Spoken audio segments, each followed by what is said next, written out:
Hello दोस्तों, आइए शुरू करते हैं भौतिक विज्ञान जो कि लूसेंट बुक से दिया हुआ है। तो चलिए शुरू करते हैं। तो काफ़ी एग्जामों में इससे सवाल आते रहते हैं। ठीक है, शुरू करते हैं। भौतिकी प्राकृतिक विज्ञान की वह शाखा है जिसमें द्रव्य तथा ऊर्जा और उसकी परस्पर क्रियाओं का अध्ययन होता है। भौतिकी प्राकृतिक जगत का मूल विज्ञान है, क्योंकि विज्ञान की अन्य शाखाओं का विकास भौतिकी के ज्ञान पर बहुत हद तक निर्भर करता है। तो चलिए और आगे देख लेते हैं और देख लेते हैं मात्रक। नंबर 1 में है क्या? मात्रक। और मात्रक के बारे में जानकारी ले लेते हैं। मात्रक किसी राशि के मापन के निर्देश मानक को मात्रक कहते हैं। मात्रक दो प्रकार के होते हैं, मूल मात्रक जिसे फंडामेंटल यूनिट कहते हैं, एवं व्युत्पन्न मात्रक जिसे डेराइव्ड यूनिट कहते हैं। ठीक है, अब देख लेते हैं इन मात्रकों के एसआई पद्धति में क्या नाम होता है। एसआई पद्धति में मूल मात्रक की संख्या 7 होती है। कितनी होती है? 7 होती है, जिसे नीचे की सारणी में दिया गया है। तो आइए देख लेते हैं वो कौन कौन से हैं। यह हो गया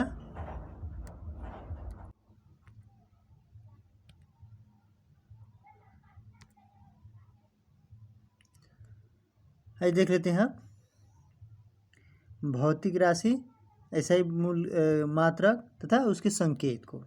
नंबर 1 में है लंबाई। लंबाई को क्या एसआई पद्धति में उसका नाम है? मीटर। और मीटर को एम से सूचित करते हैं और इसका संकेत भी मी हो जाता है। हिंदी में मी लिख देते हैं तो इसका संकेत भी पूरा हो जाता है। तो चलिए देख लेते हैं अब द्रव्यमान की मात्रक को।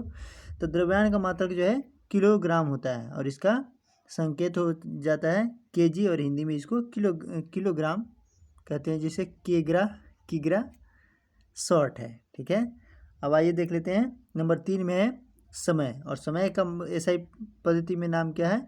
सेकंड। और इसको जो है एस से सूचित करते हैं संकेत के रूप में। अब देख लेते हैं तापमान।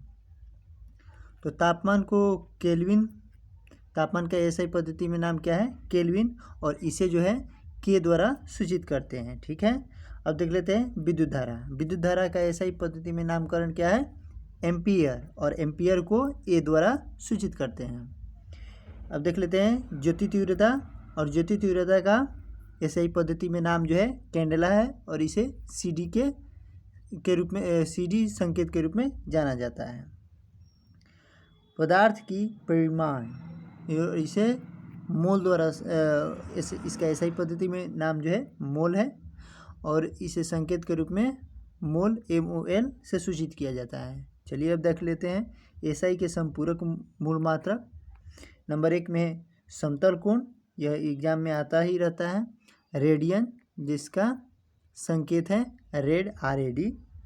और घन कोण अर्थात सॉलिड एंगल, जिसे एसआई पद्धति में इसका नाम स्टेरेडियन है, और इसे संकेत के रूप में SR से सूचित करते हैं। चलिए और आगे बढ़ते हैं और देख लेते हैं एसआई के कुछ पुराने मात्रकों के नए नाम और संकेत को भी। तो नंबर 1 में है तापमान, जिसे पुराने नाम में क्या कहा जाता था? डिग्री सेंटीग्रेड, और इसका पुराना नाम था, और इसे डिग्री सेल्सियस, जो कि अब नया है। आवृत्ति में भी ठीक है, इसका पुराना भी था, जिसे कंपन प्रति सेकेंड, जिसे CPS कहते हैं। और इसे अब यह नए तौर पे जो है हर्ट्ज के रूप में जाना जाता है, जिसे HZ शॉर्ट में लिखा जाता है। ठीक है, अब ज्योति तीव्रता। तो ज्योति तीव्रता को कैंडेला शक्ति, यह इसका पुराना नाम है, और नया नाम क्या है? कैंडेला, सिंपल तौर पे कैंडेला। ठीक है, और इसे संकेत के रूप में CD से सूचित करते हैं। तो चलिए और आगे देख लेते हैं। वे सभी मात्रक जो मूल मात्रकों की सहायता से व्यक्त किए जाते हैं व्युत्पन्न मात्रक कहलाते हैं। वे सभी मात्रक जो मूल मात्रकों के सहायता से व्यक्त किए जाते हैं क्या कहलाते हैं? व्युत्पन्न मात्रक। ठीक है, बहुत लंबी दूरियों को मापने के लिए प्रकाश वर्ष का प्रयोग किया जाता है। अर्थात प्रकाश वर्ष क्या है? एक दूरी का मात्रक है, जिसके कारण जो है यह ब्रह्मांड में एक पिंड से दूसरे पिंड के बीच की दूरी को इसी के द्वारा मापा जाता है। तो चलिए आगे देख लेते हैं। एक प्रकाश वर्ष होता है कितना? 9.46 × 10⁻15 मीटर। क्या हो जाता है? 1 प्रकाश वर्ष बराबर हो जाता है 9.46 गुने 10⁻15 मीटर। आइए देख लेते हैं दूरी मापने की सबसे यह बड़ी इकाई को क्या कहते हैं, पार्सेक इकाई। 1 पार्सेक बराबर 3.26 प्रकाश वर्ष होता है, अर्थात 3.8 गुने 10⁻16 मीटर होता है। ठीक है, अब देख लेते हैं बल की सीजीएस पद्धति में मात्रक जो है डाइन कहलाता है, एवं इसका एसआई मात्रक में पद्धति में जो है मात्रक न्यूटन होता है। सीजीएस पद्धति में मात्रक क्या हो जाता है, डाइन, और एसआई पद्धति में बल का मात्रक जो होता है वह न्यूटन होता है। 1 न्यूटन बराबर 10⁻5 डाइन होता है। क्या होता है, 1 न्यूटन बराबर 10⁻5 डाइन। कार्य की सीजीएस पद्धति में मात्रक अर्ग है, एवं एसआई पद्धति में मात्रक जो है जूल है, और 1 जूल बराबर हो जाता है 10⁻7 अर्ग। कितना, 10⁻7 अर्ग। तो चलिए और आगे बढ़ते हैं इसी तरह से। अब देख लेते हैं 10 की विभिन्न घातों के प्रति यह सिंबल देख लेंगे। ठीक है, symbols of various power of 10। ठीक है, भौतिकी में बहुत छोटी और बहुत बड़ी राशियों के मानों को 10 की घात के रूप में व्यक्त किया जाता है। 10 की कुछ घातों को विशेष नाम तथा संकेत दिए गए हैं, जिसे नीचे दी गई सारणी में दिया गया है। तो चलिए देख लेते हैं कौन कौन से है और उसे क्या कहा जाता है, और यह एग्जाम में पूछा जाता है। ठीक है, 10⁻8, 10⁻8 को एक्सा कहा जाता है, और इसका सिंबल जो होता है ई होता है।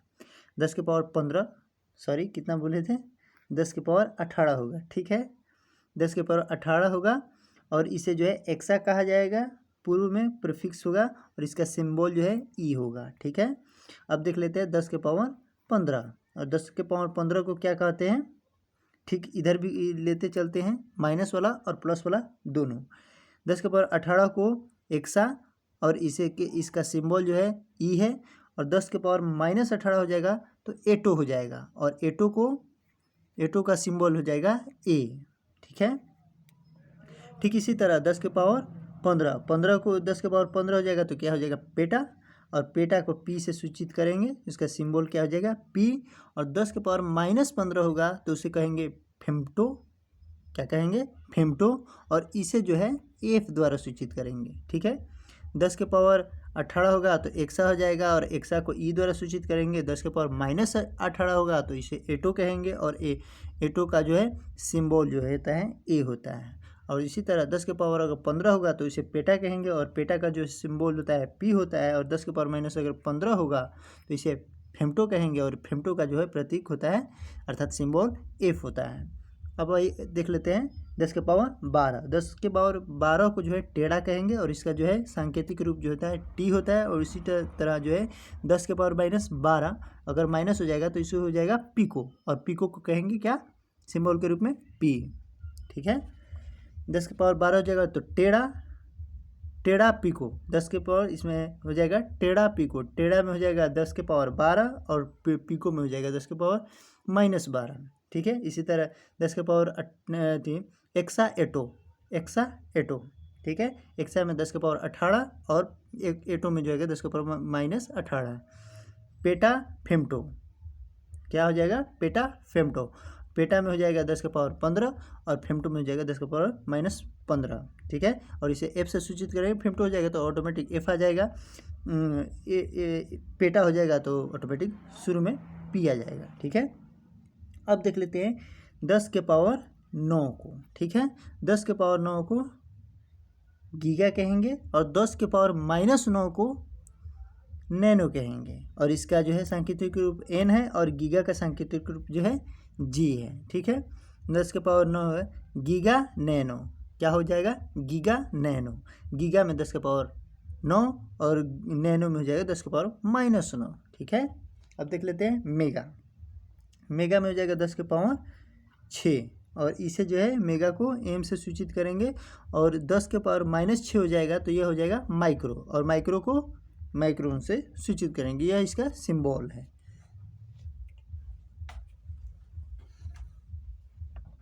चलिए अब देख लेते हैं, इसका भी देख लें, मेगा माइक्रो, मेगा में 10⁻6 और माइक्रो में 10⁻−6। इसी तरह हो जाएगा किलो में क्या होगा 10⁻3, और मिली में हो जाएगा 10⁻³ किलो में के द्वारा सूचित करेंगे और मिली में m द्वारा सूचित करेंगे। ठीक है, अब देख लेते हैं हेक्टो। हेक्टो में 10⁻² और सेंटी में हो जाएगा 10⁻²। कितना हो जाएगा 10⁻²। इसी तरह हेक्टो सेंटी क्या हो जाएगा हेक्टो सेंटी, किलो मिली, मेगा माइक्रो, गीगा नैनो, टेरा पिको, पेटा फेम्टो, एक्सा एटो। ठीक है, एक बार और देख लेते हैं। एक्सा में आ जाएगा तो 8 आ जाएगा और 8 18। ठीक है, और 18 हो जाएगा और माइनस एटो में हो जाएगा 10⁻18। पेटा फेम्टो 10⁻15 पेटा में, और इसका हो जाएगा निगेटिव में, यह निगेटिव पर्सन हो गया। ठीक है, इसमें केवल निगेटिव रहेगा, यहाँ पे पॉजिटिव। तो 10⁻15 हो जाएगा तो फेम्टो। 10⁻12 टेरा पिको में टेरा में हो जाएगा 10⁻13 ना बोल के 12 बोलेंगे, एक कम कर देंगे, और पिको इसका शॉर्ट हो जाएगा, इसका निगेटिव पर्सन हो जाएगा 10⁻12 और इसे कहेंगे पिको। 10⁻9 हो जाएगा तो यह गीगा नैनो क्या हो जाएगा गीगा नैनो, और गीगा नैनो में गीगा हो जाएगा 10⁻9 और इसका विपरीत हो जाएगा 10⁻9। ठीक है, अब देख लेंगे मेगा माइक्रो। मेगा में हो जाएगा 10⁻6 और माइक्रो में हो जाएगा 10⁻6। ठीक है, और किलो मिली कितना मिली किलो मिली। ठीक है, किलो मिली में जो हो जाएगा, किलो में हो जाएगा 10⁻3 और मिली में हो जाएगा 10⁻3। हेक्टो सेंटी क्या हो जाएगा हेक्टो सेंटी। ठीक है, हेक्टो में हो जाएगा 10⁻2 और सेंटी में हो जाएगा 10⁻2। अब डेका में हो जाएगा 10⁻1 और डेसी में हो जाएगा 10⁻⁻1। चलिए और आगे इसी तरह से बढ़ते हैं। और डेका में सांकेतिक रूप में डी हो जाएगा। ठीक है, और डेसी में केवल डी होगा। ठीक है, बाकी सब वही है। हेक्टा में हो जाएगा ए, हेक्टो में एच और सेंटी में सी, मिली में क्या होगा किलो मिली। एक बार और देख लेते हैं। Exa atto, penta femto, tera pico, giga nano, mega micro, kilo milli, hecto centi, deca deci. अब देख लेते हैं गति के बारे में जान लेते हैं। ठीक है, अदिश राशि स्केलर क्वांटिटी वैसी भौतिक राशि जिनमें केवल परिणाम होता है। क्या होता है केवल परिणाम होता है, दिशा नहीं होती, उसे अदिश राशि जो है कहा जाता है। जैसे द्रव्यमान केवल परिमाण होता है, इसमें कोई दिशा नहीं कि इधर 1 किलो भाग गया उधर 2 किलो भाग गया। ठीक है, इसमें केवल जो है द्रव्यमान परिमाण होता है। यही देख लेते हैं। इसमें हो जाएगा द्रव्यमान, चाल, आयतन, कार्य, समय और ऊर्जा, ये सभी क्या है अदिश राशियाँ हैं जिसमें कोई दिशा निर्धारित नहीं है। तो चलिए और देख लेते हैं आगे। विद्युत धारा करंट, ताप टेम्परेचर, दाब, प्रेशर, ये सभी जो है अदिश राशियाँ हैं क्योंकि इसमें कोई दिशा निर्धारित नहीं है। ठीक है, उधर यह इसका ट्रिक ऊपर लास्ट में दे देंगे। ठीक है, और चलिए देखते हैं आप सदिश राशि वेक्टर क्वांटिटी वैसी भौतिक राशि जिनमें परिणाम के साथ साथ दिशा भी रहती है और जो योग के निश्चित नियमों के अनुसार जोड़ी जाती है, उन्हें क्या कहते हैं सदिश राशि कहते हैं। जैसे वेग, विस्थापन, बल, त्वरण, ये सभी जो है क्या है, ये सभी जो है सदिश राशियाँ हैं। ठीक है, इसका ट्रिक है केवल सदिश राशि याद कर लेंगे तो ये 4 हो जाएगा, बाकी जो आएगा वो सभी अदिश राशि हो जाएगा। ठीक है, जैसे वेग, विस्थापन, बल, त्वरण जो है ये 4 जो है सदिश राशि, और भी आदि है तो इतना कर लेंगे तो ये सभी एग्जाम में आराम से पकड़ा जाएगा। ठीक है, बाकी सभी जो है अदिश राशि है। और केवल वेग, विस्थापन, बल, त्वरण, वेग, विस्थापन, बल, त्वरण, वेग, विस्थापन, बल, त्वरण, वेग, विस्थापन, बल, त्वरण, वेग, विस्थापन, बल, त्वरण, वेग, विस्थापन, बल, त्वरण, 4 याद कर लेंगे तो बाकी काम चल जाएगा। वेग, विस्थापन, बल, त्वरण। अब देख लेते हैं दूरी, ये डिस्टेंस, किसी दिए गए समय अंतराल में वस्तु द्वारा तय किए गए मार्ग की लंबाई को दूरी कहते हैं। यह एक अदिश राशि है। दूरी जो है अदिश राशि है। यह सदैव जो है धनात्मक होती है। दूरी हमेशा आगे जाया जाता है, इसमें पीछे का निगेटिव मार्किंग नहीं रहता है। ठीक है, केवल जो कहीं भी जाया जाए वो प्लस पॉइंट में ही जुड़ेगा। अब देख लेते हैं विस्थापन। एक निश्चित दिशा में दो बिंदुओं के बीच की लंबवत अर्थात न्यूनतम दूरी को विस्थापन कहते हैं। ठीक है, यह सदिश राशि है। यह क्या है? सदिश राशि है। इसका ऐसा मात्रक मीटर होता है। विस्थापन धनात्मक, ऋणात्मक और शून्य कुछ भी हो सकता है। विस्थापन जो है धनात्मक भी हो सकता है, ऋणात्मक भी हो सकता है और शून्य भी हो सकता है, कुछ भी हो सकता है। ठीक है। चाल, किसी वस्तु द्वारा प्रति सेकंड तय की गई दूरी को क्या कहते हैं? चाल। किसी वस्तु द्वारा एक सेकंड में, प्रति सेकंड का कहने का मतलब एक सेकंड में तय की गई दूरी को क्या कहेंगे? चाल कहेंगे। अर्थात चाल बराबर दूरी बटा समय है। और यह मैथ में भी आता है, चाल बराबर दूरी बटा समय, और फिजिक्स में भी। ठीक है, यह एक अदिश राशि है। क्या है? यह एक अदिश राशि है और इसका जो मात्रक होता है मीटर पर सेकेंड होता है। ठीक है, क्या होता है? मीटर पर सेकेंड। आइए देख लेते हैं वेग, वेलोसिटी। किसी वस्तु के विस्थापन की दूरी को या एक निश्चित दिशा में प्रति सेकंड वस्तु द्वारा तय की गई दूरी को वेग कहते हैं। ठीक है, यह एक सदिश राशि है। वेग जो है सदिश राशि। विस्थापन वेग क्या है? सदिश राशि है। विस्थापन वेग और त्वरण ये सभी जो है क्या है? सदिश राशि है। इसका ऐसा ही मात्रक जो होता है मीटर पर सेकेंड होता है। त्वरण, एक्सेलरेशन, किसी वस्तु के वेग में परिवर्तन की दर को त्वरण कहते हैं। यह एक सदिश राशि है। इसका ऐसा ही मात्रक मीटर पर सेकेंड स्क्वायर होता है। यदि समय के साथ वस्तु का वेग घटता है तो त्वरण ऋणात्मक होता है, जिसे क्या कहते हैं? मंदन कहते हैं। क्या कहते हैं? मंदन कहते हैं। वृत्तीय गति अर्थात सर्कुलर मोशन। जब कोई वस्तु किसी वृत्ताकार मार्ग पर गति करती है तो उसकी गति को वृत्तीय गति कहते हैं। क्या कहते हैं? Circular motion. जब कोई वस्तु किसी वृत्ताकार मार्ग पर गति करती है तो उसकी गति को वृत्तीय गति कहते हैं।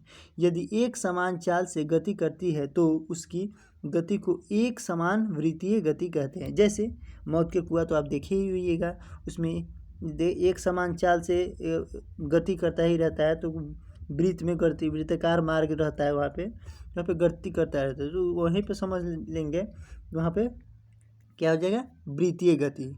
ठीक है, और एक समान गति अगर चाल जो है ऊपर नीचा हो जाएगा तो गिरने का खतरा बढ़ जाता है।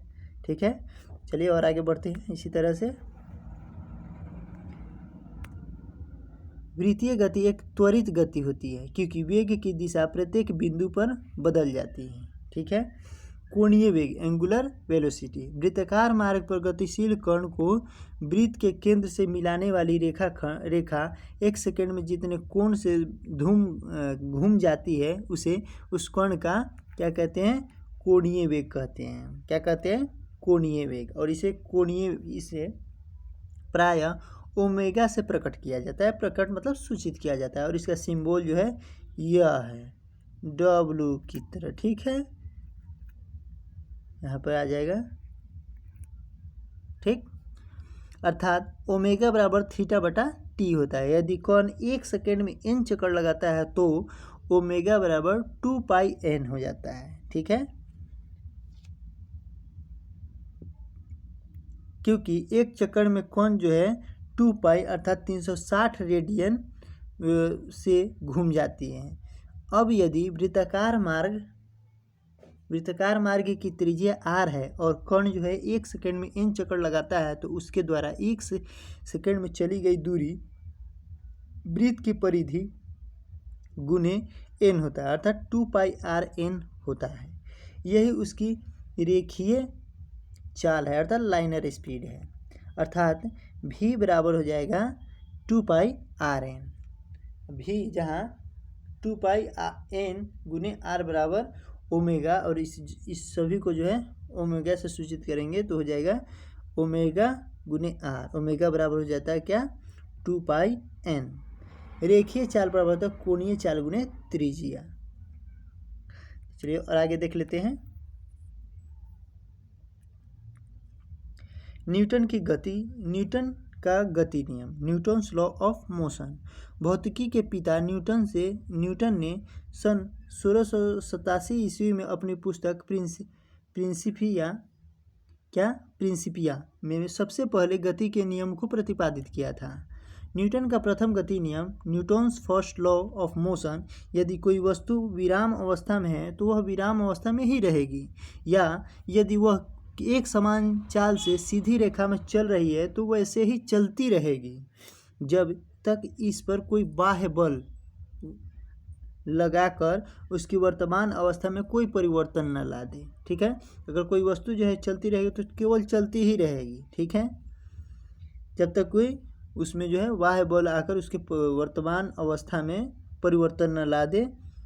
यह नियम जो है न्यूटन का प्रथम गति नियम था। ठीक है, चलिए और आगे देख लेते हैं। प्रथम नियम को गैलीलियो का या जड़त्व का नियम भी कहा जाता है। ठीक है, न्यूटन के प्रथम नियम को जो है गैलीलियो का नियम या जड़त्व का नियम भी कहते हैं। बाह्य बल के अभाव में किसी वस्तु की अपनी विरामावस्था या समान गति की अवस्था को बनाए रखने की प्रवृत्ति को जड़त्व कहते हैं। क्या कहते हैं? जड़त्व। फिर से देख लेते हैं। बाह्य बल के अभाव में किसी वस्तु की अपनी विरामावस्था या समान गति की अवस्था को बनाए रखने के लिए प्रवृत्ति को जड़त्व कहते हैं। ठीक है, प्रथम नियम से बल की परिभाषा मिलती है। न्यूटन के प्रथम नियम से क्या मिलती है? बल की परिभाषा मिलती है। तो चलिए अब देख लेते हैं बल की परिभाषा क्या है। बल की परिभाषा, बल वह कारक है जो किसी वस्तु की प्रारंभिक अवस्था में परिवर्तन करता है या परिवर्तन करने की चेष्टा करता है।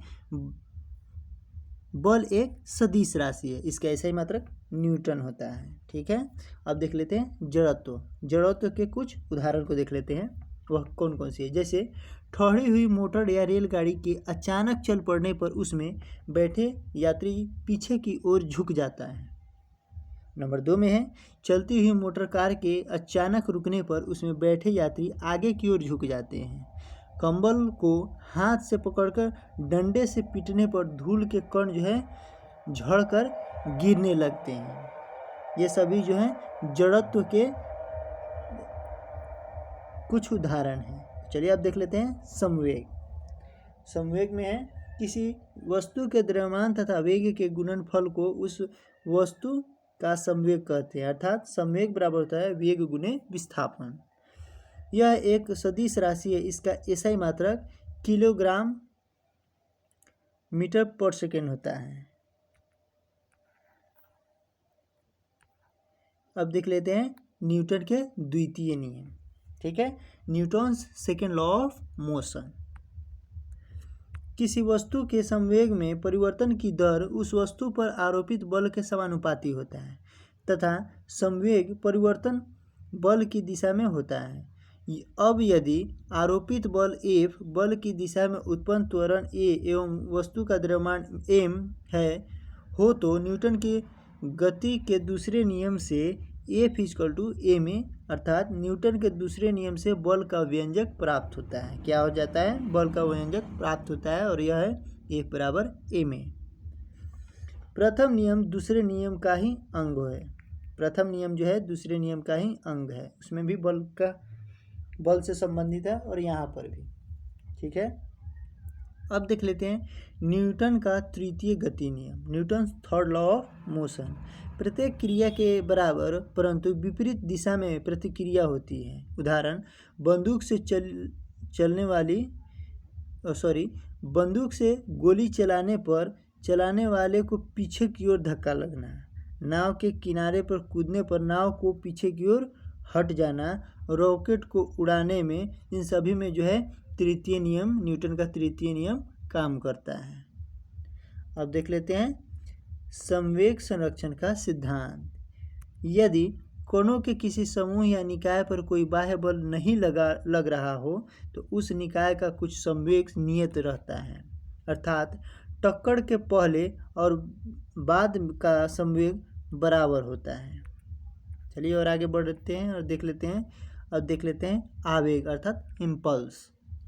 जब कोई बड़ा बल किसी वस्तु पर थोड़े समय के लिए कार्य करता है तो बल तथा समय अंतराल के गुणनफल को उस बल का संवेग कहते हैं। क्या कहते हैं? उस बल का संवेग कहते हैं। आवेग बराबर होता है बल गुने समय अंतराल, अर्थात संवेग में परिवर्तन। आवेग एक क्या है? सदिश राशि है। आवेग जो है एक सदिश राशि है जिसका मात्रक जो होता है न्यूटन सेकेंड होता है तथा इसकी दिशा वही होती है जो बल की दिशा होती है। ठीक है, अब देख लेते हैं अभिकेंद्रीय बल, सेंट्रीपेटल फोर्स। जब कोई वस्तु किसी वृत्ताकार मार्ग पर चलती है तो उस पर एक बल वृत्त के केंद्र की ओर कार्य करता है। कहाँ पर कार्य करता है? वृत्त के केंद्र की ओर कार्य करता है। इस बल को ही अभिकेंद्रीय बल कहते हैं। इस बल के अभाव में वस्तु वृत्ताकार मार्ग पर नहीं चल सकती है। इसमें जो है वस्तु वृत्ताकार मार्ग पर नहीं चल सकती है। यदि कोई एम द्रव्यमान का पिंड भी चाल से आर त्रिज्या के वृत्तीय मार्ग पर चल रहा है तो उस पर कार्यकारी वृत्त के केंद्र की ओर आवश्यक अभिकेंद्रीय बल जो है F=mva² होता है। क्या होता है? F=mva² होता है। अब देख लेते हैं अब केंद्रीय बल, सेंट्रीफ्यूगल फोर्स। अजड़त्वीय फ्रेम, नॉन इनर्शियल फ्रेम में न्यूटन के नियमों को लागू करने के लिए कुछ ऐसे बलों की कल्पना करनी होती है जिन्हें परिवेश में किसी पिंड से संबंधित नहीं किया जा सकता। ये बल छद्म बल या जड़त्वीय बल कहलाते हैं। अब केंद्रीय बल एक ऐसा ही जड़त्वीय बल या छद्म बल है। इसकी दिशा अभिकेंद्रीय बल के विपरीत दिशा में होती है। कपड़ा सुखाने की मशीन, दूध से मक्खन लगाने की मशीन आदि अपकेंद्रीय बल के सिद्धांत पर कार्य करते हैं। क्या है? कपड़ा सुखाने की जो मशीन होता है वो भी अपकेंद्रीय बल पर कार्य करता है और दूध से मक्खन निकालने की मशीन भी जो है अपकेंद्रीय बल के सिद्धांत पर कार्य करता है। नोट में वृत्त पथ पर गतिमान वस्तु पर कार्य करने वाले अभिकेंद्रीय बल की प्रतिक्रिया होती है।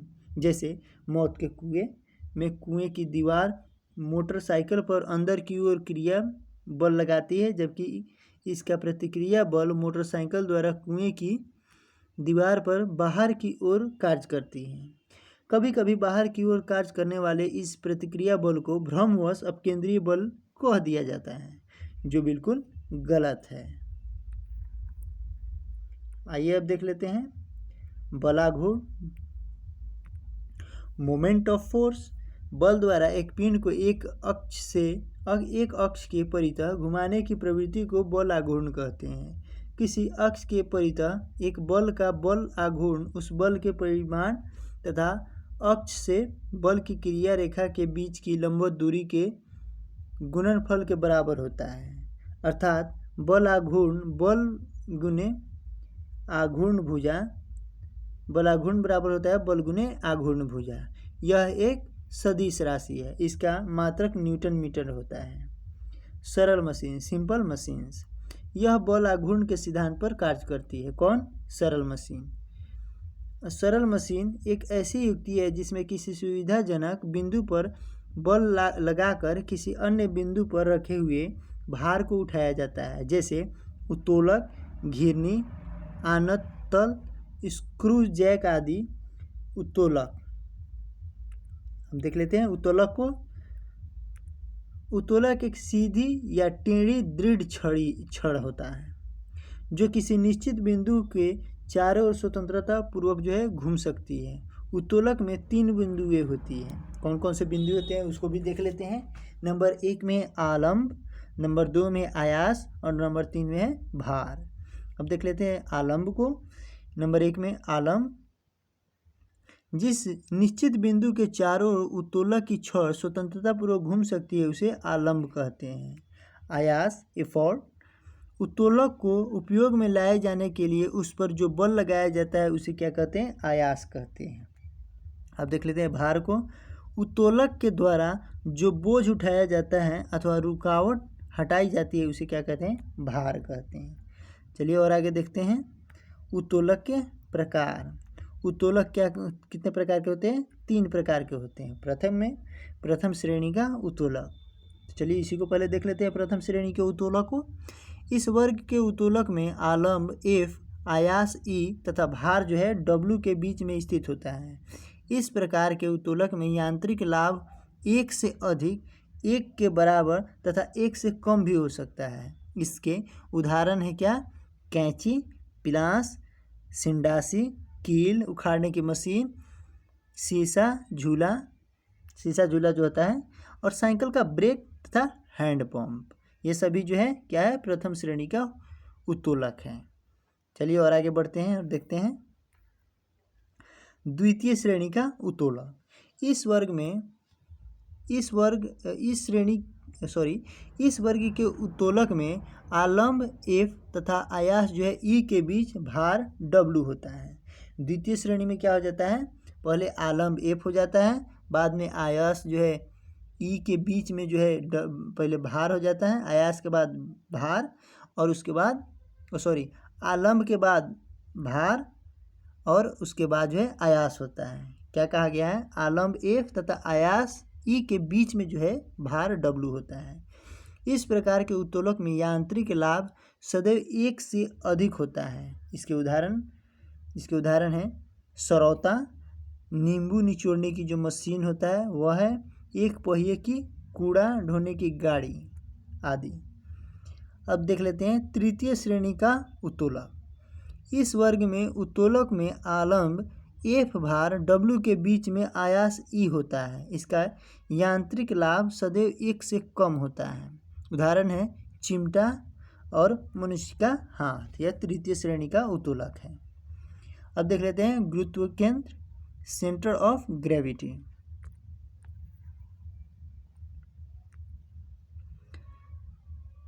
किसी वस्तु का गुरुत्वीय केंद्र वह बिंदु है जहां वस्तु का समस्त भार कार्य करता है, चाहे वस्तु जिस स्थिति में रखी जाए।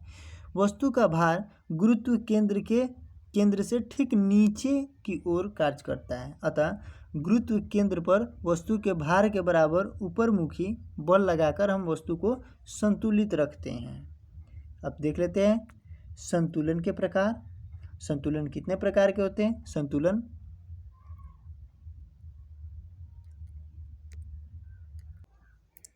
आइए अब देख लेते हैं संतुलन के प्रकार।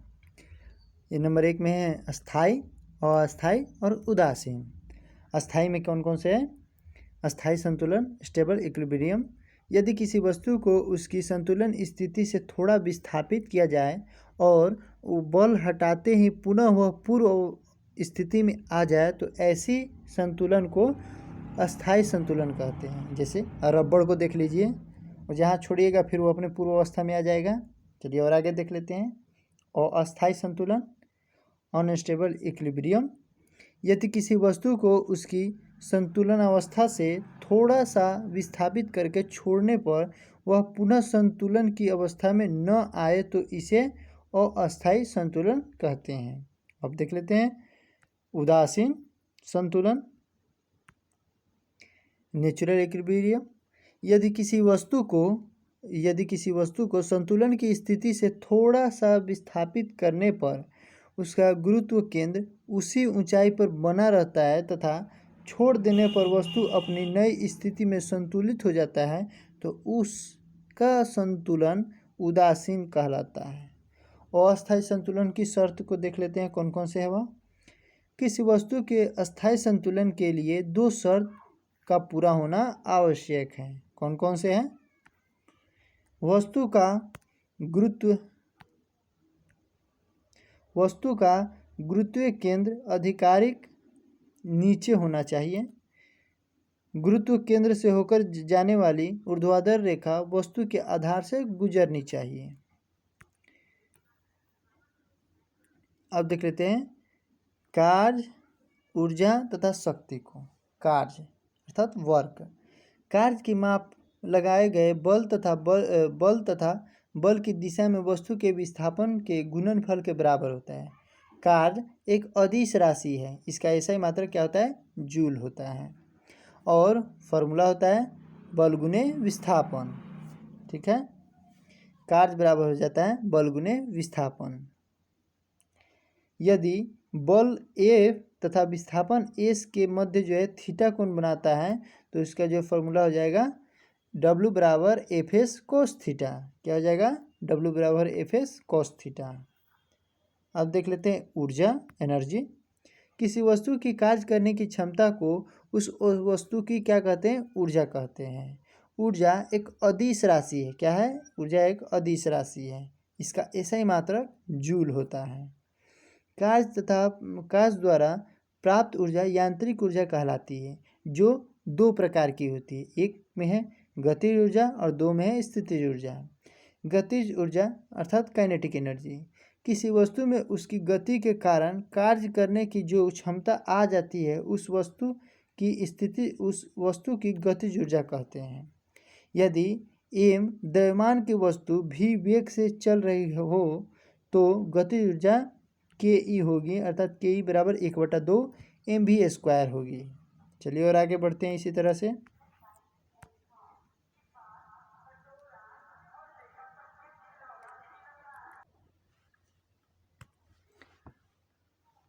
स्थितिज ऊर्जा जब किसी वस्तु में विशेष अवस्था या स्थिति के कारण कार्य करने की क्षमता आ जाती है तो उस ऊर्जा को क्या कहते हैं? स्थितिज ऊर्जा कहते हैं। जैसे बांध बनाकर इकट्ठा किए गए पानी की ऊर्जा, घड़ी की चाबी में संचित ऊर्जा, तनी हुई स्प्रिंग या कमानी की ऊर्जा गुरुत्व बल के विरुद्ध संचित स्थितिज ऊर्जा का व्यंजक है।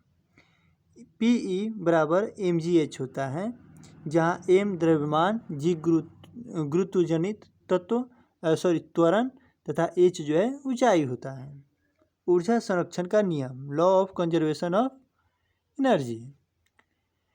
ऊर्जा न तो उत्पन्न की जा सकती है और न नष्ट की जा सकती है। ऊर्जा केवल एक रूप से दूसरे रूप में परिवर्तित की जा सकती है। जब भी ऊर्जा किसी रूप में लुप्त होती है तो तब जो है ठीक उतनी ही ऊर्जा अन्य रूपों में प्रकट होती है।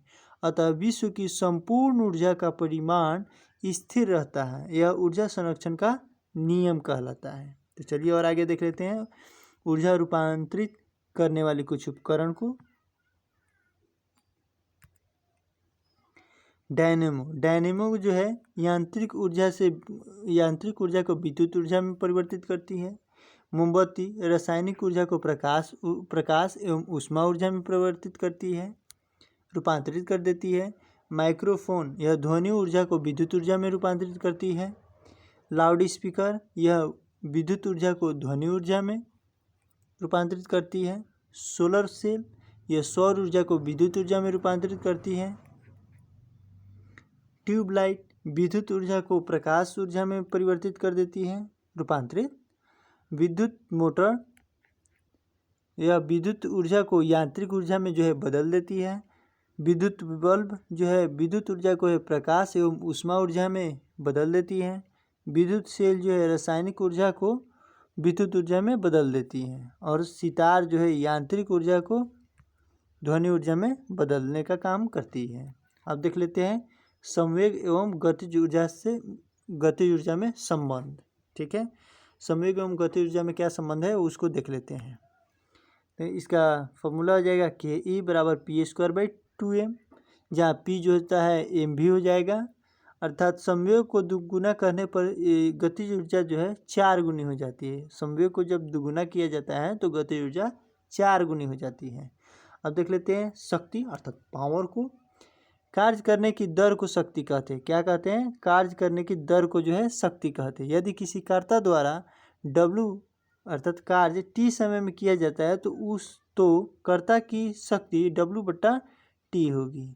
व्यक्ति का SI मात्रक वाट है, जिसे वैज्ञानिक जेम्स वाट के सम्मान में रखा गया था।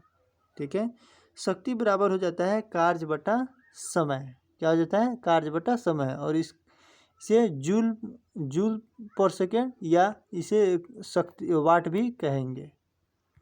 चलिए और आगे देख लेते हैं। 1 किलो वाट बराबर होता है 1000 वाट और 1 मेगा वाट बराबर होता है 10⁶। ठीक है, मेगा माइक्रो। ठीक है, ये तो देख भी किए हैं। मेगा माइक्रो 10 मेगा में हो जाएगा 10⁻6 और माइक्रो में हो जाएगा 10⁻⁻6। और एक मेगा वाट बराबर होता है 10⁻6 वाट। शक्ति की एक और मात्रक अश्व शक्ति है। शक्ति की एक और जो मात्रक होती है वह अश्व शक्ति है। एक अश्व शक्ति बराबर HP बराबर, जिसे शॉर्ट में कहेंगे, उसे 10⁻46 वाट होता है। वाट सेकेंड, 1 वाट सेकेंड बराबर 1 वाट गुने 1 सेकेंड बराबर 1 जूल होता है। 1 वाट घंटा 3600 जूल होता है। और 1 किलो वाट घंटा जो होता है 1000 वाट घंटा बराबर 3.6 गुने 10⁻6 जूल होता है। वाट, किलोवाट, मेगावाट तथा HP जिसे शक्ति के मात्रक हैं। और वाट सेकेंड, वाट घंटा, वाट आवर और किलो वाट आवर जो है कार्य तथा ऊर्जा के मात्रक हैं। तो चलिए और आगे बढ़ते हैं इसी तरह से। अब देखते हैं गुरुत्वाकर्षण। क्या देखेंगे? गुरुत्वाकर्षण, ग्रेविटी। न्यूटन का गुरुत्वाकर्षण का नियम, न्यूटन्स लॉ ऑफ ग्रेविटेशन। कि दो पिंडों के बीच कार्य करने वाला आकर्षण बल पिंडों के द्रव्यमान के गुणनफल के अनुक्रमानुपाती तथा उनके बीच के दूरी के वर्ग के व्युत्क्रमानुपाती होता है। ठीक है, और आगे समझते हैं। माना दो पिंड जिनके द्रव्यमान m1 एवं m2 है, एक दूसरे r दूरी पर स्थित है, तो न्यूटन के नियम के अनुसार उनके बीच लगने वाला आकर्षण बल जो है F बराबर G m1 m2 बटा r² होता है, जहाँ G एक क्या है? नियतांक है, जिसे सार्वत्रिक गुरुत्वाकर्षण नियतांक कहते हैं, और जिसका मान जो होता है 6.67 गुने 10⁻⁻11 Newton metre square by kg² होता है। न्यूटन मीटर स्क्वायर पर kg² होता है। चलिए और आगे देख लेते हैं और देखते हैं गुरुत्व को, अर्थात ग्रेविटी को। ठीक है, न्यूटन के गुरुत्वाकर्षण के नियम दो पिंडों के बीच एक आकर्षण बल का कार्य करता है। यदि इनमें से एक पिंड पृथ्वी हो तो इस आकर्षण बल को गुरुत्वीय कहते हैं। अर्थात गुरुत्वीय वह आकर्षण बल है जिससे पृथ्वी किसी वस्तु को अपने केंद्र की ओर खींचने का काम करती है। इस बल के कारण जो त्वरण उत्पन्न होता है उसे गुरुत्व जनित त्वरण कहते हैं, जिसका मान जो है 9.8 मीटर पर सेकेंड स्क्वायर होता है। अब गुरुत्व जनित त्वरण अर्थात G वस्तु के रूप, आकार, द्रव्यमान आदि पर निर्भर नहीं रहती है। ठीक है, G के मान में परिवर्तन। अब देख लेते हैं G के मान में क्या क्या परिवर्तन होता है। उन सभी परिवर्तनों को, पृथ्वी की सतह से ऊपर या नीचे जाने पर G का मान जो है घटता है। G का मान महत्तम पृथ्वी के ध्रुव पर अर्थात उसके पोल पर होता है। G का मान न्यूनतम विषुवत रेखा अर्थात इक्वेटर पर होता है। सबसे कम विषुवत रेखा पर, सबसे अधिक ध्रुव पर, और जो है पृथ्वी सतह के ऊपर या नीचे जाने पर जो है G का मान जो है घटने लगता है। पृथ्वी के घूर्णन गति बढ़ने पर जो है G का मान कम हो जाता है, और घूर्णन गति घटने पर जो है G का मान बढ़ने लगता है। अगर पृथ्वी के घूर्णन गति जो है बढ़ने पर जो है G का मान कम हो जाता है, और घूर्णन गति जो है कम होने पर G का मान बढ़ जाता है। यदि पृथ्वी अपनी वर्तमान कोणीय चाल से 17 गुनी अधिक चाल से घूमने लगे तो भूमध्य रेखा पर रखी वस्तु का भार जो है 0 हो जाएगा। अब देख लेते हैं और आगे। लिफ्ट में पिंड का भार, weight of body in lift. जब लिफ्ट ऊपर की ओर जाती है तो लिफ्ट में स्थित पिंड का भार बढ़ा हुआ प्रतीत होता है। जब लिफ्ट नीचे की ओर जाती है तो लिफ्ट में स्थित पिंड का भार घटा हुआ प्रतीत होता है। जब लिफ्ट एक समान वेग से ऊपर या नीचे गति करती है तो लिफ्ट में स्थित पिंड के भार में कोई परिवर्तन नहीं होता है। यदि नीचे उतरते समय लिफ्ट की डोरी टूट जाए तो वह मुक्त पिंड की भांति जो है नीचे गिरने लगती है। ऐसी स्थिति में लिफ्ट में स्थित पिंड का भार जो है 0 हो जाता है। यही भारहीनता की स्थिति है। यदि लिफ्ट के नीचे उतरते समय लिफ्ट का त्वरण गुरुत्वीय त्वरण से अधिक हो तो लिफ्ट में स्थित पिंड उसकी फर्श से उठकर उसकी छत से जा लगेगी। अब देख लेते हैं ग्रहों की गति से संबंधित केपलर का नियम। प्रत्येक ग्रह सूर्य के चारों ओर दीर्घवृत्ताकार कक्षा में परिक्रमा करता है तथा सूर्य ग्रह की कक्षा के एक फोकस बिंदु पर स्थित होता है। प्रत्येक ग्रह का क्षेत्रीय वेग एरिया वेलोसिटी नियत रहता है। इसका प्रभाव यह होता है कि जब ग्रह सूर्य के निकट होता है तो उसका वेग जो है बढ़ जाता है और जब वह दूर होता है तो उसका वेग जो है कम हो जाता है। और आगे देख लेते हैं। सूर्य के चारों ओर ग्रह एक चक्कर जितने समय में लगाता है उसे उसका परिक्रमण काल अर्थात टी कहते हैं। परिक्रमण काल का वर्ग टी स्क्वायर ग्रह की सूर्य से औसत दूरी के धन के व्युत्क अनुक्रमानुपाती होता है अर्थात टी स्क्वायर अनुक्रमानुपाती होता है आर क्यू के। अर्थात सूर्य से अधिक दूरी के ग्रहों का परिक्रमण काल भी अधिक होता है। उदाहरण, सूर्य के निकटतम ग्रह बुध का परिक्रमण काल 88 दिन का होता है, जबकि दूरस्थ ग्रह वरुण का परिक्रमण काल 165 वर्ष का होता है। आईएयू ने यम को अर्थात प्लूटो को ग्रह की श्रेणी से निकाल दिया, इसलिए अब दूरस्थ ग्रह वरुण अर्थात नेपच्यून है। उपग्रह सैटेलाइट किसी उपग्रह के चारों ओर परिक्रमा करने वाले पिंड को उस ग्रह का उपग्रह कहते हैं। जैसे चंद्रमा पृथ्वी का एक उपग्रह है। उपग्रह का कक्षीय चाल orbital speed of a satellite. उपग्रह की कक्षीय चाल उसकी पृथ्वी तल से ऊंचाई पर निर्भर करती है। उपग्रह पृथ्वी तल से जितना अधिक दूर होगा उतनी ही उसकी चाल जो है कम होगी। उपग्रह की कक्षीय चाल उसके द्रव्यमान पर निर्भर नहीं करती है। एक ही त्रिज्या के कक्षा में भिन्न भिन्न द्रव्यमानों के उपग्रहों की चाल समान होगी। पृथ्वी तल के अति निकट चक्कर लगाने वाले उपग्रह के कक्षीय चाल लगभग 8 किलोमीटर पर सेकेंड होता है। कितना होता है? 8 किलोमीटर पर सेकेंड। उपग्रह का परिक्रमण काल period of revolution of A satellite. उपग्रह अपनी कक्षा में पृथ्वी का एक चक्कर जितने समय में लगाती है उसे उसका परिक्रमण काल कहते हैं। अतः परिक्रमण काल बराबर होता है कक्षा की परिधि बटा कक्षीय चाल। उपग्रह का परिक्रमण काल भी केवल उसकी पृथ्वी तल से ऊंचाई पर निर्भर करता है और उपग्रह जितना अधिक दूर होता है उतना ही अधिक उसका परिक्रमण काल होता है। उपग्रह का परिक्रमण काल उसके द्रव्यमान पर निर्भर नहीं करता है। नोट में पृथ्वी अति निकट चक्कर लगाने वाला उपग्रह का परिक्रमण काल 1 घंटा 24 मिनट का होता है। भू अस्थायी उपग्रह जियो स्टेशनरी सैटेलाइट ऐसा उपग्रह जो पृथ्वी के अक्ष के लंबवत तल में पश्चिम से पूरब की ओर पृथ्वी की परिक्रमा करता है तथा जिसका परिक्रमण काल पृथ्वी के परिक्रमण काल के बराबर होता है, भू अस्थायी उपग्रह कहलाता है। यह उपग्रह पृथ्वी तल से लगभग 36,000 किलोमीटर की ऊंचाई पर रहकर पृथ्वी का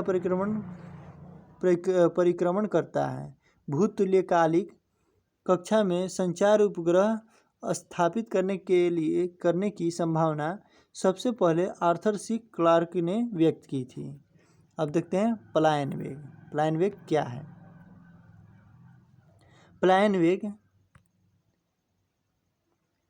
पलायन वेग वह न्यूनतम वेग है जिससे किसी पिंड को पृथ्वी की सतह से ऊपर की ओर फेंके जाने पर वह गुरुत्वीय क्षेत्र को पार कर जाता है, पृथ्वी पर वापस नहीं आता है। पृथ्वी के लिए पलायन वेग का मान जो है 11.2 किलोमीटर पर सेकेंड है। अर्थात पृथ्वी के तल से किसी वस्तु को 11.2 किलोमीटर पर सेकेंड या इससे अधिक वेग से ऊपर किसी भी दिशा में फेंक दिया जाए तो वस्तु फिर पृथ्वी पर वापस नहीं आएगा। ठीक है।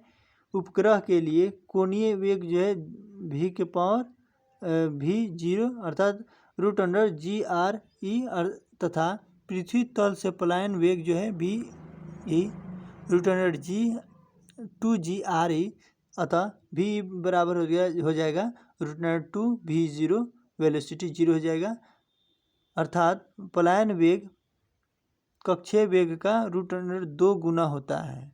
इसलिए यदि किसी उपग्रह का कक्षीय वेग को 2 गुना √2 गुना अर्थात 41% बढ़ा दिया जाए तो उपग्रह अपनी कक्षा को छोड़कर पलायन कर जाएगा।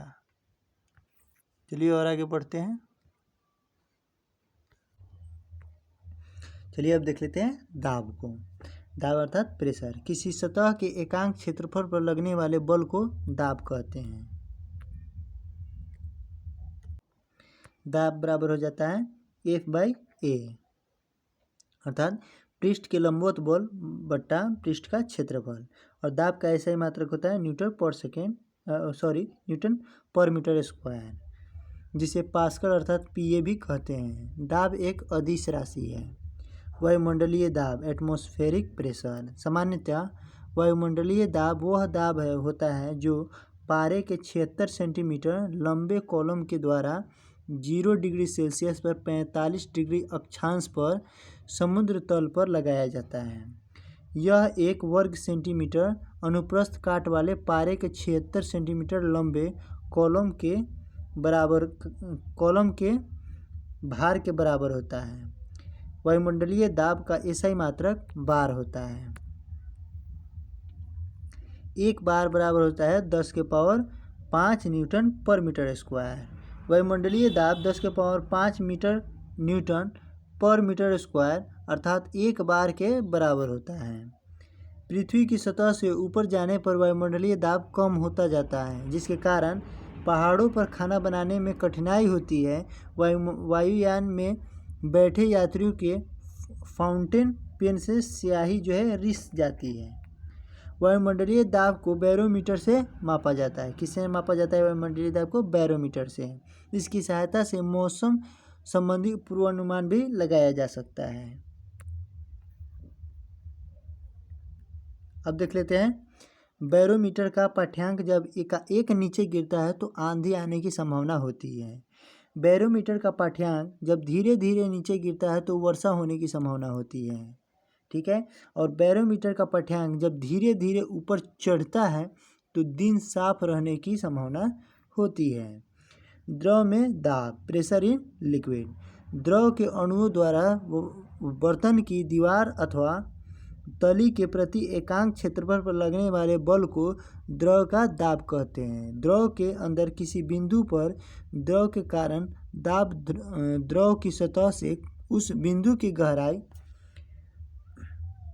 के घनत्व तथा गुरुत्वीय त्वरण के गुणनफल के बराबर होता है, अर्थात P बराबर H×D×G होता है। चलिए अब देख लेते हैं द्रवों में दाब के नियम को। द्रवों में दाब के नियम को देख लेते हैं। स्थिर द्रव में एक ही क्षैतिज तल में स्थित सभी बिंदुओं पर दाब समान होता है। स्थिर द्रव के भीतर किसी बिंदु पर दाब प्रत्येक दिशा में बराबर होता है और द्रव के भीतर किसी बिंदु पर दाब स्वतंत्र तल से बिंदु की गहराई के अनुक्रमानुपाती होता है। किसी बिंदु पर द्रव का दाब द्रव के घनत्व पर निर्भर करता है। घनत्व अधिक होने पर दाब भी अधिक होता है। तो चलिए और आगे देख लेते हैं और देखते हैं द्रव दाब संबंधी पास्कल का नियम क्या है। पास्कल के नियम को, पास्कल के नियम का प्रथम कथन यदि गुरुत्वीय प्रभाव को नगण्य माना जाए तो संतुलन की अवस्था में द्रव के भीतर प्रत्येक बिंदु पर दबाव समान होता है। पास्कल के नियम का द्वितीय कथन, किसी बर्तन में बंद द्रव के किसी भाग पर आरोपित बल द्रव द्वारा सभी दिशाओं में समान परिमाण में संचित कर दिया जाता है। पास्कल के नियम पर आधारित कुछ यंत्र, hydraulic lift, hydraulic press, hydraulic brake, ये सभी पास्कल के नियम पर आधारित यंत्र हैं। अब देखते हैं द्रव का दाब उस पात्र के आकार या आकृति पर निर्भर नहीं करता है जिसमें द्रव रखा जाता है। चलिए और आगे देख लेते हैं और देखते हैं गलनांक तथा क्वथनांक पर दाब का प्रभाव, effect of pressure and melting point and boiling point. गलनांक पर प्रभाव, गर्म करने पर जिन पदार्थों का आयतन जो है बढ़ जाता है, दाब बढ़ाने पर उनका गलनांक जो है भी बढ़ जाता है। आयतन बढ़ने पर जो है उसका गलनांक भी जो है बढ़ जाता है, जैसे मोम और घी आदि। गर्म करने पर जिन पदार्थों का आयतन घट जाता है, दाब बढ़ने पर उनका गलनांक भी जो है कम हो जाता है, जैसे बर्फ। क्वथनांक पर प्रभाव। सभी द्रवों का क्वथनांक दाब बढ़ाने पर जो है बढ़ जाता है। अब देखते हैं प्लवन। प्लवन क्या है? प्लवन बल, उत्प्लवन बल, द्रव का वह गुण जिसके कारण वह वस्तुओं पर ऊपर की ओर एक बल लगाता है उसे उत्प्रेक्षण या उत्प्लावक बल कहते हैं।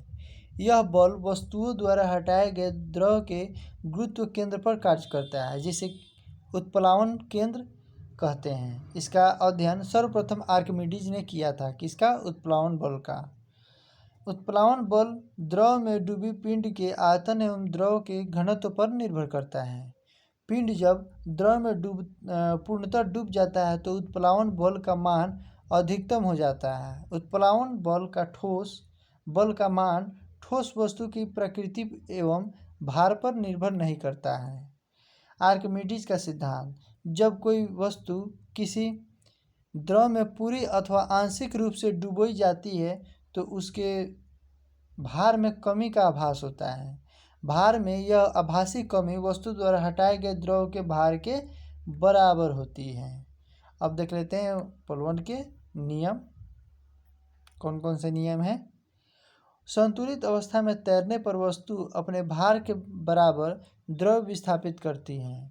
नंबर 2 में ठोस का गुरुत्व केंद्र तथा हटाए गए द्रव का गुरुत्व केंद्र दोनों एक ही ऊर्ध्वाधर रेखा में होनी चाहिए। घनत्व अर्थात डेंसिटी, द्रव्यमान बटा आयतन, एसआई मात्रक किलोग्राम पर मीटर क्यूब होता है। आपेक्षिक घनत्व रिलेटिव डेंसिटी, वस्तु का घनत्व बटा 4 डिग्री सेल्सियस पर पानी का घनत्व। अब देखते हैं आपेक्षिक घनत्व एक अनुपात है, अतः इसका कोई मात्रक नहीं होता है। आपेक्षिक घनत्व को हाइड्रोमीटर से मापा जाता है। सामान्यतः जल की अपेक्षा समुद्री जल का घनत्व अधिक होता है, इसलिए उसमें तैरना आसान होता है। जब बर्फ समुद्र के पानी में तैरती है तो उसके आयतन का 1/10 भाग पानी के ऊपर रहता है। किसी बर्तन में पानी भरा है और उस पर बर्फ तैर रही है। जब बर्फ पूरी तरह पिघल जाएगी तो पात्र में पानी का तल बढ़ता नहीं है, पहले के समान ही रहता है।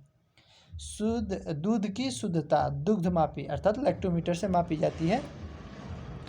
मित केंद्र अर्थात मेटा सेंटर, तैरती हुई वस्तु द्वारा विस्थापित द्रव के गुरुत्व केंद्र को उत्प्लावन केंद्र कहते हैं। उत्प्लावन केंद्र से जाने वाली ऊर्ध्व रेखा जिस बिंदु पर वस्तु के गुरुत्व केंद्र से जाने वाली प्रारंभिक ऊर्ध्व रेखा को काटती है उसे क्या कहते हैं?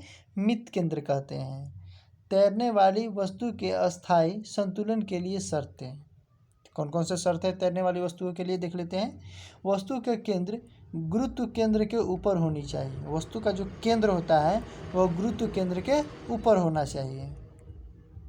अब देख लेते हैं वस्तु का गुरुत्व केंद्र तथा हटाए गए द्रव का गुरुत्व केंद्र अर्थात उत्प्लावन केंद्र दोनों को एक ही ऊर्ध्वाधर रेखा में होनी चाहिए। ये अब देख लेते हैं पृष्ठ तनाव। क्या देख लेते हैं? पृष्ठ तनाव अर्थात सहसंजक बल। एक ही पदार्थ के अणुओं के मध्य लगने वाले आकर्षण बल को सहसंजक बल कहते हैं। ठोसों में सहसंजक बल का मान अधिक होता है, फलस्वरूप उनके आकार निश्चित होते हैं। गैसों में सहसंजक बल का मान नगण्य होता है। आसंजक बल। आसंजक बल दो विभिन्न पदार्थों के अणुओं के बीच लगने वाले आकर्षण बल को आसंजक बल कहते हैं। आसंजक बल के कारण ही एक वस्तु दूसरे से चिपकती है। पृष्ठ तनाव सरफेस टेंशन, द्रव के स्वतंत्र पृष्ठ में कम से कम क्षेत्रफल प्राप्त करने की प्रवृत्ति होती है, जिसके कारण उसका पृष्ठ सदैव तनाव की स्थिति में रहती है। इसे ही पृष्ठ तनाव कहते हैं। किसी द्रव का पृष्ठ तनाव वह बल है जो द्रव के पृष्ठ पर खींची गई काल्पनिक रेखा की इकाई लंबाई पर रेखा के लंबवत कार्य करता है। यदि रेखा की लंबाई पर F बल कार्य करता है तो पृष्ठ तनाव T=F/L होता है। पृष्ठ तनाव का SI मात्रक न्यूटन पर मीटर होता है। अब देख लेते हैं द्रव के पृष्ठ के क्षेत्रफल में एकांक वृद्धि करने के लिए किया गया कार्य द्रव के पृष्ठ तनाव के बराबर होता है। इसके अनुसार पृष्ठ तनाव का मात्रक जूल पर मीटर स्क्वायर होगा। द्रव का ताप बढ़ाने पर पृष्ठ तनाव कम हो जाता है और क्रांतिक ताप पर यह शून्य हो जाता है। अब देख लेते हैं केशिकत्व अर्थात केश नली कैपिलरी ट्यूब, और यह एग्जाम में पूछा जाता है। एक ऐसी खोखली नली जिसकी त्रिज्या बहुत कम तथा एक समान होती है केश नली कहलाता है। केश नली में द्रव के ऊपर चढ़ने या नीचे दबने की घटना को केशिकत्व अर्थात कैपिलरिटी कहते हैं। किस सीमा तक द्रव केश नली में चढ़ता या उतरता है यह केश नली की त्रिज्या पर निर्भर करता है। संकीर्ण नली में द्रव का चढ़ाव अधिक तथा चौड़ी नली में द्रव का चढ़ाव जो है कम होता है। सामान्यतः जो द्रव कांच को भिगोता है वह केश नली में ऊपर चढ़ जाता है और जो द्रव कांच को नहीं भिगोता है वह नीचे दब जाता है। जैसे जब केश नली को पानी में डुबोया जाता है तो पानी ऊपर चढ़ जाता है और पानी का सतह केश नली के अंदर धंसा हुआ रहता है। इसके विपरीत जब केश नली को पारे में डुबाया जाता है तो पारा केश नली में बर्तन में रखे पारे की सतह से नीचे ही रह जाता है और केश नली में पारा की सतह उभरा हुआ रहता है। केशिकत्व का उदाहरण अब देख लेते हैं वो उदाहरण कौन कौन से हैं जिससे समझने में हम लोग को आसानी होगी। ठीक है, अब देख लेते हैं बोल्टिंग पेपर स्याही को शीघ्र सोख लेता है क्योंकि इसमें बने छोटे छोटे छिद्र जो है केश नली की तरह कार्य करती है। लालटेन या लैंप की बत्ती में केशिकत्व के कारण ही तेल जो है ऊपर की ओर चढ़ता है। पेड़ पौधों की शाखाओं, तनों एवं पत्तियों तक जल और आवश्यक लवण केशिकत्व की क्रिया के द्वारा ही पहुँचते हैं।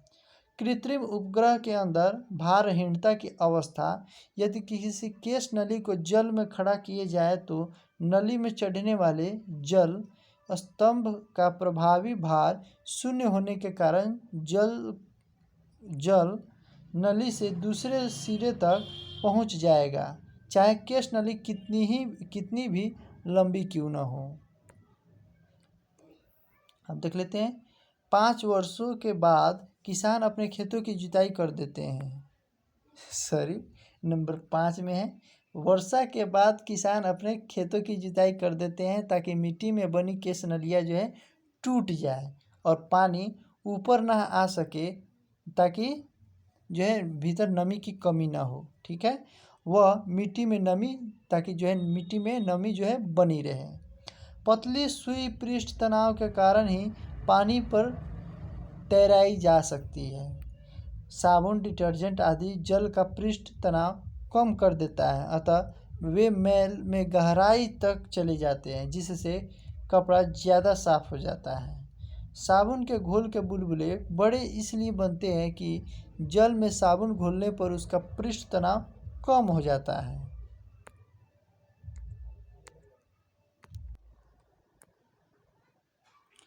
पानी पर मच्छरों के लार्वा तैरते रहते हैं, परंतु पानी में मिट्टी का तेल छिड़क देने पर उसका पृष्ठ तनाव कम हो जाता है जिससे लार्वा जो है पानी में डूबकर मर जाते हैं। गर्म सूप स्वादिष्ट लगता है क्योंकि गर्म द्रव का पृष्ठ तनाव कम होता है, अतः वह जीभ के ऊपर सभी भागों में अच्छी तरह से फैल जाता है। अब देख लेते हैं श्यानता या श्यानता क्या है।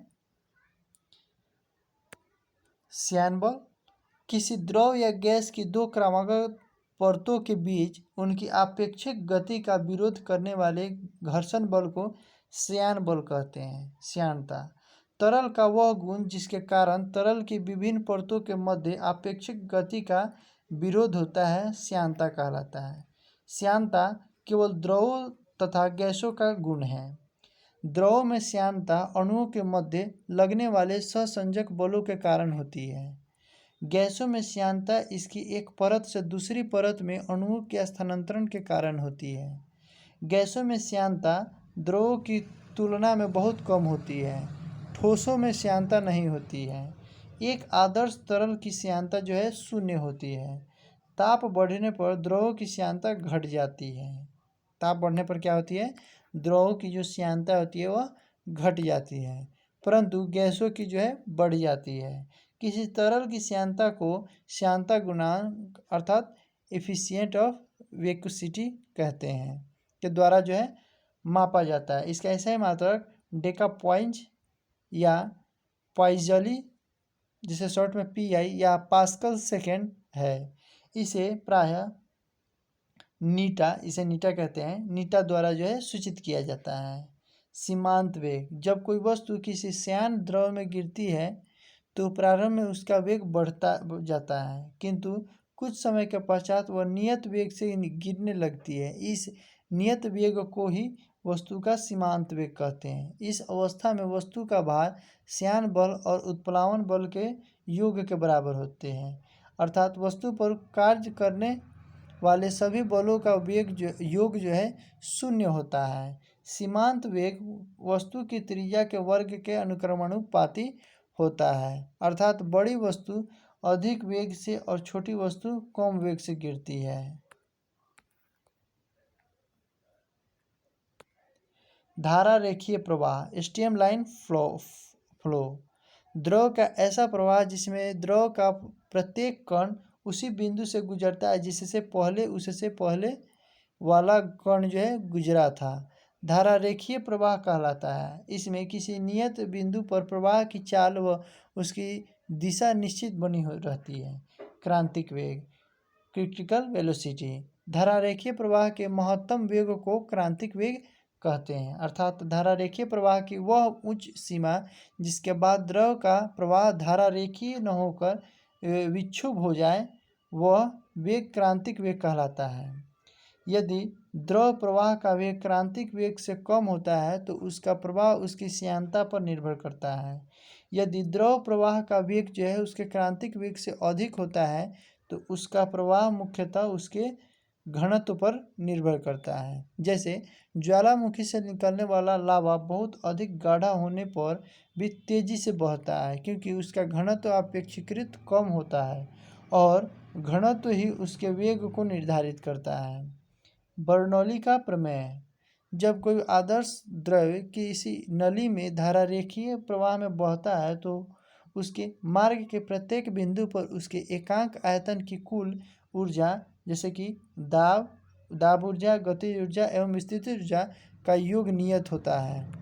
इस प्रमेय पर आधारित वेंटूरीमीटर से नली में द्रव के प्रवाह की दर ज्ञात की जाती है। अब देखेंगे प्रत्यास्थता को।